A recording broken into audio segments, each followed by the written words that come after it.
Paskah bab 24. Pada waktu tuntutan untuk kelepasan Israel pertama kali dihadapkan kepada Raja Mesir itu, amaran tentang kutuk-kutuk yang amat dahsyat juga diberikan kepadanya. Musa diperintahkan supaya berkata kepada Firaun, "Inilah firman Tuhan, bahwa Israel itulah anakku laki-laki, yaitu anakku yang sulung. Maka firmanku kepadamu, biarkanlah anakku itu pergi supaya ia berbuat ibadat kepadaku. Jikalau engganlah engkau memberi akan dia pergi, bahwa sesungguhnya aku akan membunuh anak laki-lakimu yang sulung." Sekalipun dicemoohkan oleh orang Mesir, orang Israel dihormati oleh Allah. Dengan jalan diasingkannya mereka sebagai pemelihara hukumnya. Di dalam berkat-berkat dan kesempatan-kesempatan yang istimewa yang diberikan kepada mereka, mereka mempunyai kelebihan di antara bangsa-bangsa lain, sebagaimana anak sulung mempunyai kelebihan daripada saudara-saudaranya. Hukuman yang pertama diamarkan kepada Mesir telah dijatuhkan paling akhir. Allah panjang sabar dan berkelimpahan dengan rahmat. Ia mempunyai belas kasihan terhadap makhluk-makhluk yang dijadikannya dalam petanya. Andai kata kerugian yang dialami sehubungan dengan panen mereka dan kawanan kambing domba mereka telah menuntun Mesir kepada pertobatan, maka anak-anak mereka itu tidak akan dibinasakan. Tetapi bangsa itu dengan keras kepala telah menolak perintah ilahi, dan sekarang kutuk terakhir itu segera akan diturunkan. Musa telah dilarang untuk menghadap kembali kepada Firaun dengan ganjaran hukuman mati. Tetapi satu pekabaran yang terakhir dari Allah segera akan disampaikan kepada raja yang memberontak itu. Dan kembali Musa datang ke hadapannya dengan satu pengumuman yang hebat. "Kira-kira pada tengah malam ini aku akan keluar berjalan keliling dalam negeri Mesir. Maka segala anak sulung dalam negeri Mesir itu pun akan mati. Daripada anak sulung Firaun yang hendak duduk di atas tahta kerajaannya, sampai kepada anak sulung sahaya perempuan yang pada penggilingan itu, dan anak-anak sulung segala binatang pun. Maka akan ada tangis yang besar dalam seluruh negeri Mesir, sebagaimana belum pernah jadi dan tiada akan jadi pula seperti tangis itu. Tetapi di antara segala Bani Israel seekor anjing pun tidak akan bergerak lidahnya dan tidak akan binasa, baik manusia baik binatang. Maka ia itu supaya diketahui olehmu bahwa Tuhan memperbedakan antara orang Mesir dan orang Israel. Maka pada masa itu segala hambamu ini akan datang turun mendapatkan aku, serta menundukkan dirinya di hadapanku sambil katanya, 'Pergilah engkau serta dengan segala orang yang turut akan kesan kakimu, maka pada masa itu aku pun akan pergi.' Sebelum pelaksanaan hukuman ini, Tuhan melalui Musa telah memberikan petunjuk kepada Bani Israel sehubungan dengan keberangkatan mereka dari Mesir, dan terutama tentang perlindungan terhadap mereka dari hukuman yang akan datang itu. Setiap keluarga sendiri-sendiri atau bersama-sama dengan keluarga yang lain harus menyembelih seekor anak domba atau anak kambing yang tidak bercacat celah, dan dengan menggunakan hisop memercikan darahnya ke atas kedua jenang dan pada ambang yang di atas pintu rumah, agar malaikat yang membinasakan itu yang akan datang pada tengah malam tidak akan memasuki tempat kediamanmu itu. Mereka harus memakan daging yang dipanggang dengan roti yang tidak beragi dan sayur yang pahit pada waktu malam, sebagaimana yang dikatakan Musa, dengan berikat pinggangmu dan berkasut kakimu dan tongkat pada tanganmu, maka hendaklah kamu makan dengan bersegera. Ya, itulah Paskah Tuhan.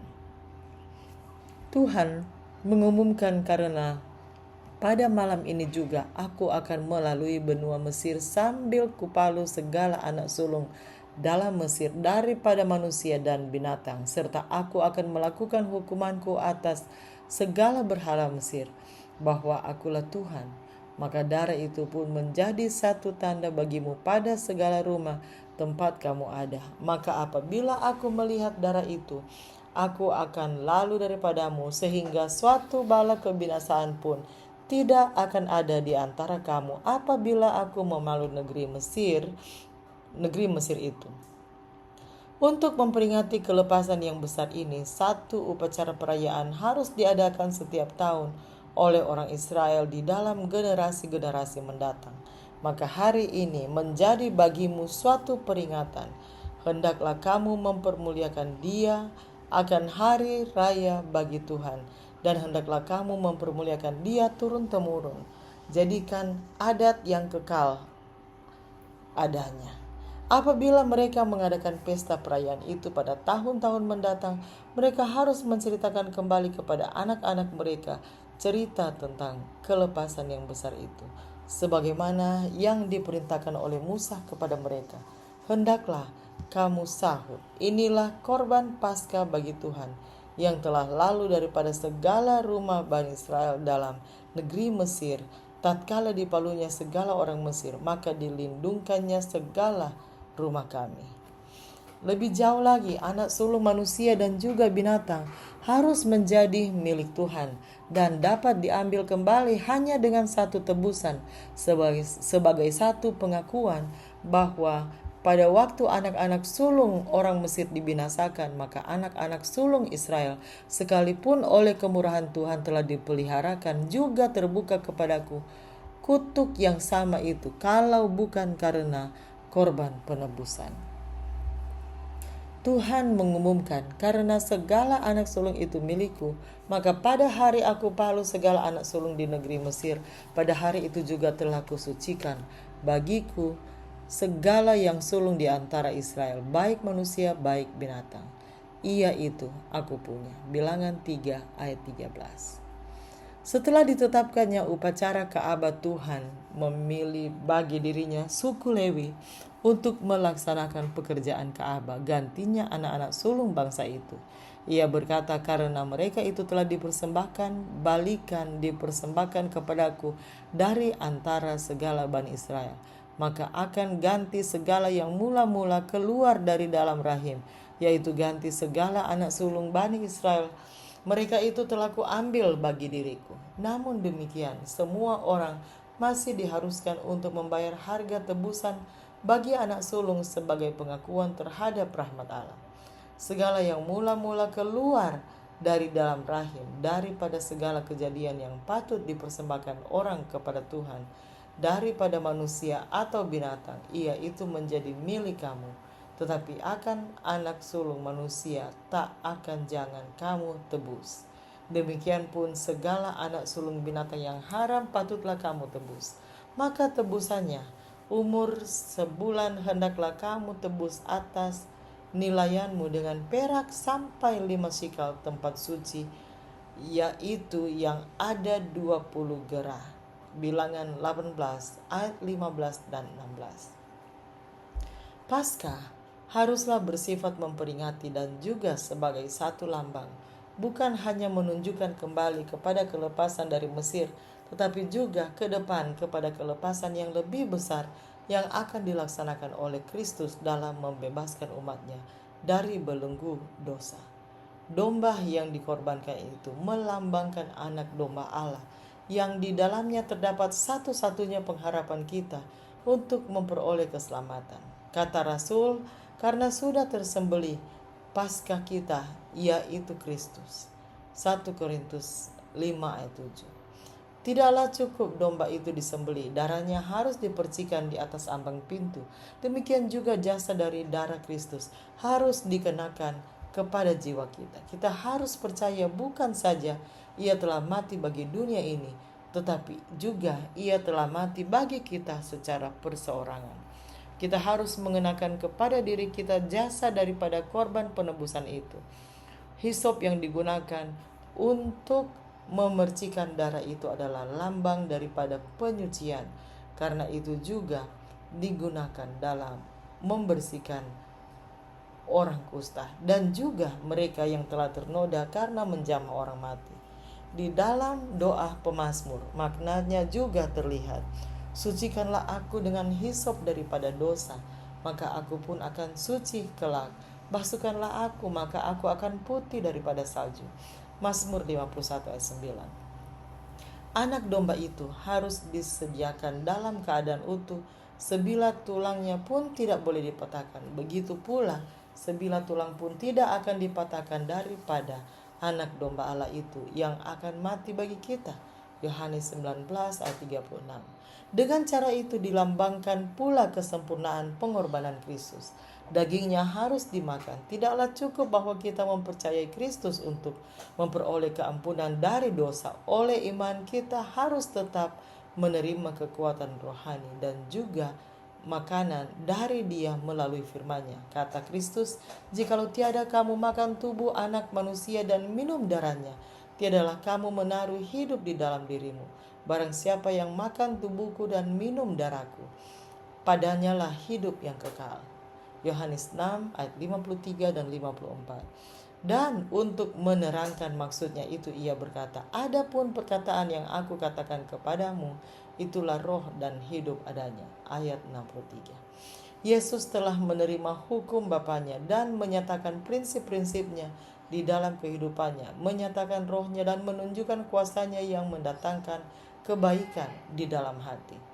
Kata Rasul Yohanes, "Maka firman itu telah menjadi manusia serta tinggal di antara kita, dan kami sudah memandang kemuliaannya seperti kemuliaan anak yang tunggal yang daripada Bapa, penuh dengan anugerah dan kebenaran." Yohanes 1 ayat 14. Pengikut-pengikut Kristus harus ambil bagian dalam pengalamannya.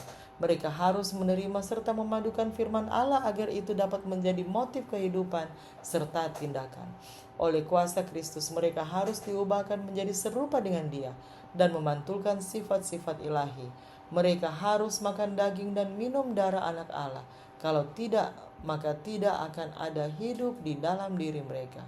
Roh dan pekerjaan Kristus harus menjadi roh dan pekerjaan murid-muridnya.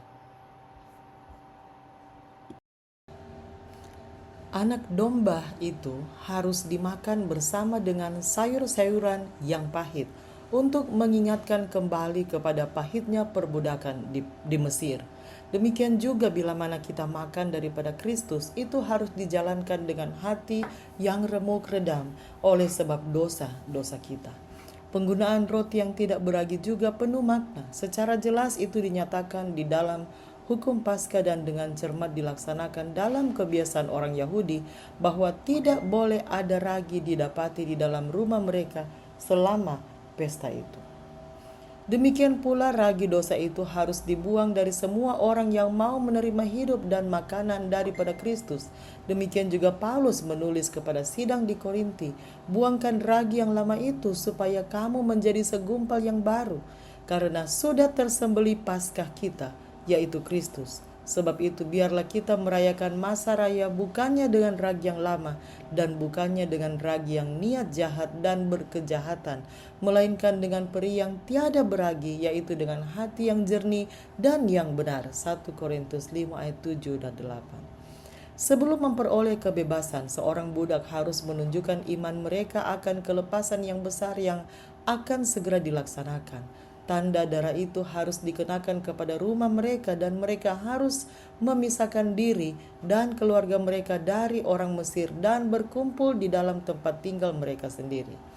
Apabila orang-orang Israel itu telah mengabaikan petunjuk-petunjuk ini sekalipun dalam hal-hal kecil yang telah diberikan kepada mereka, kalau mereka telah lalai untuk memisahkan diri anak-anak mereka dari orang Mesir, apabila mereka telah menyembelih anak domba itu tetapi tidak memercikan darahnya ke ambang pintu rumah, atau kalau saja seorang dari antara mereka pergi keluar dari rumah mereka, maka mereka itu tidak akan selamat. Boleh jadi dengan jujur mereka mempercayai bahwa mereka telah melakukan segala sesuatu yang perlu, tetapi kesungguh-sungguhan mereka tidak akan dapat menyelamatkan mereka. Semua orang yang tidak memperhatikan petunjuk-petunjuk Tuhan akan kehilangan anak sulung mereka oleh tangan si pembinasa itu. Oleh penurutan orang banyak harus memberikan bukti akan iman mereka itu. Demikian pula semua orang yang berharap akan diselamatkan oleh jasa-jasa darah Kristus harus menyadari bahwa mereka sendiri mempunyai sesuatu untuk dilakukan untuk memperoleh keselamatan mereka. Memang benar hanya Kristus yang dapat menebus kita dari hukuman pelanggaran, tetapi kita juga harus berpaling dari dosa kepada penurutan. Manusia diselamatkan oleh iman, bukan oleh pekerjaan, tetapi imannya harus ditunjukkan oleh perbuatannya. Allah telah memberikan anaknya untuk mati sebagai korban dosa. Ia telah menyatakan terang kebenaran, jalan kehidupan. Ia telah memberikan fasilitas-fasilitas, upacara-upacara dan kesempatan-kesempatan, dan sekarang manusia harus bekerja sama dengan segala alat-alat penyelamat ini. Ia harus menghargai dan menggunakan pertolongan-pertolongan yang telah disediakan Allah, percaya dan menurut kepada segala tuntutan ilahi. Apabila Musa mengulangi kembali persediaan-persediaan yang diadakan Allah bagi kelepasan mereka itu, orang banyak bersujud dan menyembah. Pengharapan yang menggembirakan tentang kebebasan itu, pemberitahuan yang menakutkan tentang penghukuman yang akan dijatuhkan ke atas penjajah itu, segala persiapan-persiapan dan urusan-urusan yang berhubungan dengan keberangkatan mereka, semuanya ini untuk sesaat telah ditelan oleh rasa syukur kepada pembebas mereka yang berkemurahan itu. Banyak dari antara orang Mesir telah dituntun untuk mengakui Allah orang Ibrani sebagai satu-satunya Allah yang benar, dan mereka sekarang meminta untuk diizinkan berlindung di bawah naungan orang-orang Israel bila mana malaikat-malaikat yang membinasakan itu akan berlalu di seluruh negeri itu.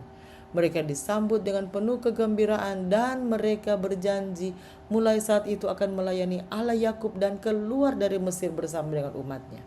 Orang Israel mentaati petunjuk-petunjuk yang telah diberikan Allah. Dengan cepat dan dengan sembunyi-sembunyi mereka mengadakan persiapan-persiapan untuk keberangkatan mereka.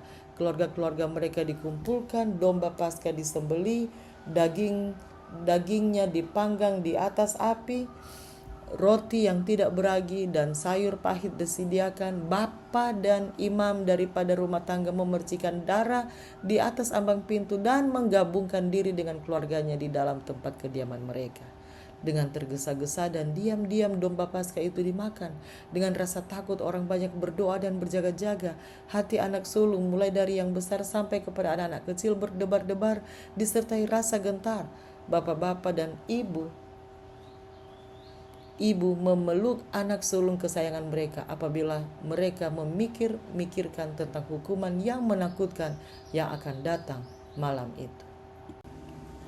Tetapi tidak satu pun dari antara tempat tinggal orang Israel yang didatangi oleh malaikat pembawa maut itu. Tanda darah itu, tanda daripada perlindungan juru selamat ada pada pintu rumah mereka, dan si pembawa maut itu pun tidak masuk ke dalamnya. Di tengah malam itu adalah tangis yang ramai dalam negeri Mesir karena sebuah rumah pun tiada yang tiada orang mati di dalamnya. Semua anak sulung yang ada di dalam negeri itu, mulai dari anak sulung Firaun yang duduk di atas tahta sampai kepada anak sulung orang tawanan yang ada di dalam penjara, dan semua anak sulung daripada ternak mereka telah dibunuh oleh si pembinasa itu. Di seluruh kerajaan Mesir yang luas itu, kebanggaan setiap rumah tangga telah dimusnahkan. Jeritan dan ratapan orang-orang yang berduka memenuhi udara. Raja dan pegawai-pegawainya dengan wajah yang pucat dan bibir yang gemetar berdiri ternganga di hadapan malapetaka yang sedang merajalela itu. Firaun mengingat kembali bagaimana pada suatu waktu telah berseru, "Siapakah Tuhan yang aku patut menurut katanya serta membiarkan orang Israel itu pergi? Tiada aku tahu akan Tuhan itu, dan lagi tiada aku memberi orang Israel itu pergi." Sekarang kecongkakannya yang dengan beraninya menentang sorga itu telah dicampakkan ke bumi. Ia memanggil Musa dan Harun pada malam itu juga. Lalu titahnya, "Berangkatlah kamu, keluarlah dari antara segala rakyatku. Baik kamu, baik Bani Israel, pergilah kamu berbuat bakti kepada Tuhan setuju dengan katamu itu. Dan lagi segala kambing dombamu dan segala lembumu pun bawalah serta setuju dengan katamu. Pergilah kamu dan mintakanlah doa berkat akan daku pun." Penasihat-penasihat istana juga dan orang banyak meminta agar orang Israel pergi keluar dari negeri itu dengan segera, karena kata mereka, "Semua kami matilah kelak."